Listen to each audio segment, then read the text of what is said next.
আমার স্বামীর চরিত্রের দোষ প্রথম যখন আমার চোখে পড়ে তখন আমি দুসন্তানের মা। মেয়েটি তখন ষষ্ঠ শ্রেণীর ছাত্রী আর ছেলেটি তৃতীয় শ্রেণীর ছাত্র। সে যে মেয়েটির সাথে সম্পর্ক গড়ে তোলে সে বিবাহিত, তবে স্বামী স্ত্রীর মধ্যে বনিবনা না হওয়াতে তারা আলাদা থাকে। অফিসের ট্যুরের নাম দিয়ে সে মেয়েটিকে নিয়ে বিভিন্ন জায়গায় ঘুরতে যেত, কয়েকদিন কাটিয়ে বাড়ি ফিরত। আমি এর প্রতিবাদ করলে সে আমার চুলের মুঠি ধরে বলল, কোনো কথা শুনতে চাই না, একদম চুপ। আমি কি করি না করি তা আমার ব্যাপার, তুই একদম নাক গলাবি না। আমি বললাম, এটা শুধু তোমার ব্যাপার হতে পারে না, এর সাথে জড়িত আছি আমি এবং আমাদের ছেলেমেয়েরা। তোর যদি ভালো না লাগে ঘর থেকে বেরিয়ে যাবি, কিন্তু আমার ঘরে থাকলে কোনো অশান্তি করতে পারবি না, চুপচাপ থাকবি। ওর গোপন সম্পর্কটি আমি জানতে পেরেছি। এটা বোঝার পর ও নিজেকে শুধরে না নিয়ে আরও বেপরোয়া হয়ে উঠল। আগে তো মেয়েটিকে নিয়ে ঘুরতে যাওয়ার সময় আমাকে বলতো অফিসের কাজে যাচ্ছি, এখন আর সেটা বলারও প্রয়োজন বোধ করে না। তার বেপরোয়ার আরেকটি উদাহরণ হলো, আমি যখন ছেলে মেয়েদের নিয়ে রাতে ঘুমিয়ে থাকতাম, সে তখন অন্য একটা রুমে মেয়েটির সাথে ফোনে সারা রাত কথা বলতো। আমি গোটা রাত বিছানায় শুয়ে ওর কথা, হাসির চাপা আওয়াজ শুনতাম। এভাবে কতদিন সহ্য করা যায়? একদিন মাঝরাতে ওর রুমে ঢুকে ওর হাত থেকে ফোনটা কেড়ে নিয়ে মেঝেতে ছুঁড়ে মেরে বললাম, বন্ধ করো এসব নোংরামি। মেয়েটা বড় হচ্ছে, সে এখন বুঝতে পারছে তোমার অসভ্যতা। জবাবে সে পাগলের মতো রেগে গিয়ে বিছানা থেকে নেমে আমাকে নির্মমভাবে মারতে শুরু করলো। থাপ্পড় ঘুষির পর সে আলনা থেকে বেল্ট নিয়ে আমাকে পেটাতে লাগলো আর মুখে বলতে লাগলো, তোর এত বড় সাহস, তুই আমাকে বাধা দিস, তোকে আজ মেরেই ফেলবো। আমার আর্তনাদ শুনে ছেলেমেয়েরা ঘুম থেকে উঠে আমাকে বাঁচাতে এলে সে রুমের দরজা বন্ধ করে দিল। আর আমার শাশুড়ি আমাকে বাঁচানোর কোনো প্রয়োজন বোধ করলেন না। তিনি তার রুম থেকে বের পর্যন্ত হলেন না, অথচ তিনি চাইলে তার ছেলেকে থামাতে পারতেন। সে রাতের পর থেকে আমার স্বামীর অত্যাচার বেড়ে গেল। সে প্রতি রাতে আমাকে মারতে লাগলো। একসময় ওর মার থেকে বাঁচার জন্য ও বাড়িতে এলে আমি বাথরুমে ঢুকে দরজা লাগিয়ে দিতাম এবং মেয়েটির সাথে কথা শেষ করে ভোরের দিকে ও যখন ঘুমিয়ে পড়তো আমি তখন বাথরুম থেকে বেরোতাম। এভাবে দিনের পর দিন না ঘুমানোর ফলে আমি ইনসমনিয়া রোগে আক্রান্ত হলাম, যে সমস্যাটি আমার এখনও আছে। সংসার বাঁচানোর জন্য মরিয়া হয়ে একদিন আমার শাশুড়ির কাছে গেলাম, কারণ তার কথা ছেলে অক্ষরে অক্ষরে মানে। চোখের পানি ফেলে ওনাকে বললাম, মা, আপনি তো সব দেখেছেন, সব জানেন, দয়া করে ওকে ফেরান। তিনি ছেলেকে দোষ না দিয়ে সব দোষ আমার উপর চাপিয়ে দিলেন। তিনি বললেন, দোষ তো তোমার উপর ছেলে খুশি না বলেই তো সে অন্যদিকে গেছে, এখন নেকি কান্না কেঁদে লাভ নেই। আপনি আমাকে বলুন, ঘরের কোন কাজটা করতে অবহেলা করেছি? দোষটা কার সেটা তো আপনার চোখে না পড়ার কথা নয়, সবই তো দেখতে পাচ্ছেন। তার মানে বলতে চাইছো আমার ছেলের চরিত্র খারাপ? তার মানে আমি ওকে মানুষ করে গড়ে তুলতে পারিনি? তাহলে সব দোষ আমার? নিজের দোষ আমার উপর চাপাচ্ছ? মা, আমি এসব বলছি না, আমি শুধু বলছি ওকে আপনি থামান। আমার কথা না হয় বাদ দিলেন, কিন্তু আপনার ছেলের সন্তানদের কথা অন্তত ভাবুন। আপনি চাইলে ওকে আটকাতে পারবেন, ও আপনার কথা শোনে, আপনাকে মানে। আমার শাশুড়ি আমার কথা পাত্তা দিলেন না। তিনি স্পষ্ট ভাষায় বললেন, তোমার এসব ভেজর ভেজর শুনতে ইচ্ছা করছে না। আমি কি করব না করব তা আমার ব্যাপার, তোমার কাছ থেকে শুনতে চাই না, যাও সামনে থেকে। হাত দিয়ে চোখের পানি মুছে ওনার রুম থেকে বেরিয়ে এলাম। অতঃপরও আমার সামনে আর কোনো পথ খোলা রইল না। ছেলে মেয়েদের নিয়ে চিরতরে স্বামীর বাড়ি থেকে বেরিয়ে এলাম। আমি ছেলে মেয়েদের নিয়ে স্বামীর বাড়ি থেকে চলে আসাতে আমার বাবা মা ভাইরা কেউ খুশি হয়নি।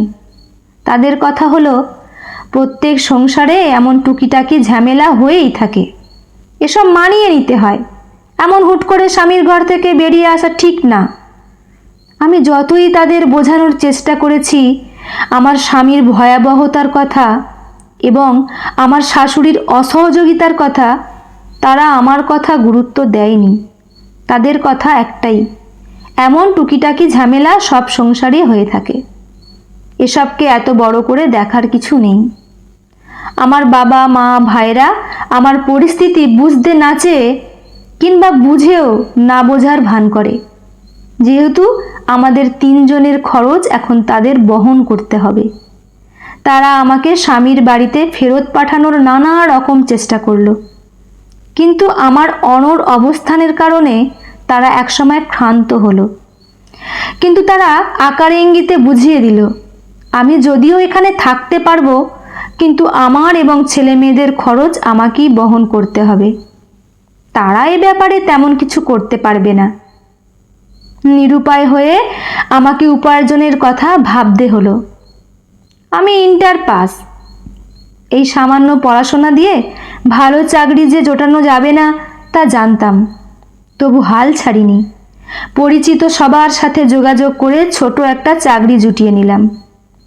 ওই অল্প আয়ে তিনজনের সংসার চলতো না বলে চাকরির পাশাপাশি ছোট ছেলে মেয়েদের পড়াতাম এবং অন্যান্য কাজও করতাম। এতে সংসারটা কোনো রকমে চলে যেতে লাগলো। ছেলেমেয়েরা বড় হয়ে উঠতে লাগলো। তারা মায়ের অমানসিক খাটুনি দেখে হয়তো মনোযোগ দিয়ে পড়াশোনা করত, ফলে পরীক্ষায় তারা ভালো রেজাল্ট করত। এতে আমার ভালো লাগতো, ভাবতাম পরিশ্রম সার্থক হচ্ছে। আমার স্বামীর খবর নানা জনের কাছ থেকে মাঝে মাঝে পেতাম। আমি চলে আসার পর ওই মেয়েটিকে সে বিয়ে করে, কিন্তু বিয়েটা বেশি দিন টেকেনি, কারণ বিয়ের কিছুদিন পর সে আর একটা মেয়ের সঙ্গে অবৈধ সম্পর্কে জড়ায়। এর বছরখানিক পর আমার শাশুড়ির মৃত্যুর খবর পেলাম। মৃত্যুর বছর দুয়েক আগে তিনি স্ট্রোক করেন এবং বাকি জীবন অসাড় শরীর নিয়ে বিছানায় পড়ে থাকেন। এরপর অনেক দিন আমার স্বামীর কোনো খবর পাইনি। তারপর হঠাৎ একদিন শুনলাম তার ক্যান্সার হয়েছে, একেবারে শেষ অবস্থা। এ সময় সে আমাকে একদিন ফোন দিল। নাম্বারটা কিভাবে জোগাড় করলো জানি না। ফোনে কাঁপা কাঁপা স্বরে বলল, নাজনীন, আর হয়তো বেশি দিন বাঁচবো না, একটিবার কি তুমি আমার সাথে দেখা করতে পারো? আমি শান্ত স্বরে বললাম, শুধু আমার সাথে দেখা করবে? ছেলে মেয়েদের দেখবে না? তাদের দেখতে ইচ্ছে করে না? ভীষণ দেখতে ইচ্ছে করে, কিন্তু ওদের বয়স কম, তারুণ্যের উদ্দীপনায় টকবক করছে। তাদের খারাপ বাবাকে দেখে তারা ক্ষেপে উঠতে পারে, কারণ তোমার ওপর যে নির্যাতন করেছি তা তো তারাও দেখেছে। এ জীবনে তারা কখনোই ওসব ভুলতে পারবে না। তাই বাকিটা শেষ করলো না। বললাম, আমি ছেলে মেয়েদের নিয়ে যাব, ওদের সামলানোর দায়িত্ব আমার। আমি চাই তোমার এবং ছেলে মেয়েদের দেখা হোক। ছেলেমেয়েরা শুরুতে বাবার সাথে দেখা করতে চায়নি। বাবার ওপর অনেক রাগ ঘৃণা জমে আছে তাদের। কিন্তু যখন বললাম তাদের বাবার শেষ অবস্থা, তখন তারা রাজি হলো। আমরা একটা রেস্টুরেন্টে দেখা করলাম। একটা টেবিল ঘিরে আমরা চারজন বসে আছি। বাইরে থেকে দেখলে মনে হবে একটা সুন্দর পারিবারিক মিলন দৃশ্য, বাবা মা ছেলে মেয়ে। অথচ বাহিরের কেউ জানতে পারবে না এটা কোনো সুন্দর পারিবারিক মিলন দৃশ্য নয়। এটা দুঃখ রাগ ক্ষোভে ভরা একটা মিলন দৃশ্য। রোগের কারণে সে অনেক শুকিয়ে গেছে। যতক্ষণ আমরা ছিলাম আমাদের মাঝে একটিও কথা হয়নি। সে হাত জোর করে শুধু কেঁদেছে, শুধু কেঁদেছে। আমাদের দেখা হওয়ার 1 মাস পরই সে মারা যায়। কারো মৃত্যুতে জীবন থেমে থাকে না, জীবন তার গতিতে চলতে লাগলো। ছেলে মেয়েদের বিয়ে হলো, আমি নানি হলাম, দাদি হলাম। মেয়েটা তার স্বামীর চাকরির কারণে দূরে থাকে, ছেলেটা আমার সাথে থাকে। ছেলেটার মেয়ের বয়স যখন 3 বছর হলো, তখন একদিন শুনলাম ছেলে আর ছেলের বউ তাদের রুমে ঝগড়া করছে। কী নিয়ে ঝগড়া করছে বুঝতে পারলাম না। এরপর থেকে প্রায় দেখতাম তাদের মধ্যে ঝগড়া হচ্ছে। এক রাতে ছেলের বউ কাঁদতে কাঁদতে আমার রুমে এলো এবং বলল, মা, আমার সংসারটাকে আপনি বাঁচান, আপনি চাইলে ওকে ফেরাতে পারবেন। কি হয়েছে ওর, আমাকে খুলে বলো। ও অন্য একটা মেয়ের সাথে অবৈধ সম্পর্কে জড়িয়েছে। আমার কোনো কথাই সে শুনতে চাইছে না, কিছু বললে সে মারার জন্য তেড়ে আসে। মা, আমাদের ছোট্ট একটা মেয়ে আছে, এই অবস্থায় সংসারটা ভেঙে গেলে মেয়েটাকে নিয়ে আমি কোথায় যাব? মুহূর্তে নিজের জীবনের অতীতের কথা মনে পড়ে গেল। চোখের সামনে যেন সব দেখতে পেলাম। আমি গাঢ় বেদনায় স্তব্ধ হয়ে গেলাম। সে রাতে 12টার দিকে ছেলে বাড়ি ফিরল। সে ইদানিং প্রায় দেরি করে বাড়ি ফিরে।